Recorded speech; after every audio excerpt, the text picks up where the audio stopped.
Dave, is this a big miss for the Yankees or Mets with Walker off the board? I mean, Sal, if you told us when this offseason began that Christian Walker was going to get 3 for 60, I would have thought that the Yankees and Mets would be brawling over this guy, right? I mean, they couldn't sign him fast enough. Gold Glove first baseman, like the stats pointed out, better year than Pete. You know, the only thing that against him, the knock, is his age. But otherwise, the numbers for this market, I think, are really light.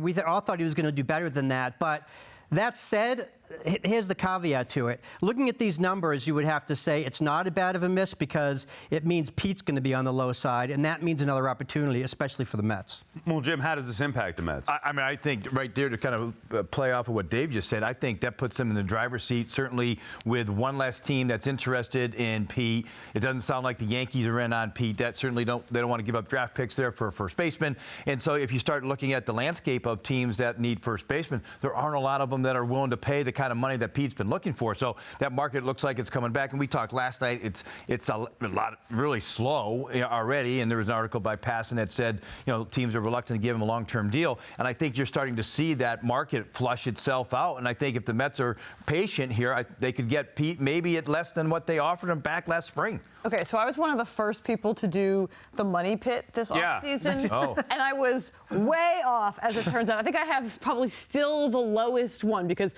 didn't know it was going to be such a hot market. Everyone's signing for. I think you had like $700 million. Yes, I know. I think Soto himself beat it. You were lower than me, thankfully. Good, thank you. But the number one logic piece, I sort of was like, I had sort of reasonable options for Soto, and now I'm blanking on who else it was, but the Pete Alonso number, I said, Minaya. And I said, I think Pete is not going to get what he wants, and we're going to end up seeing some of what Boris has done the last couple of years, and one of these like late in the winter, maybe even into spring, short-term deals with opt-outs.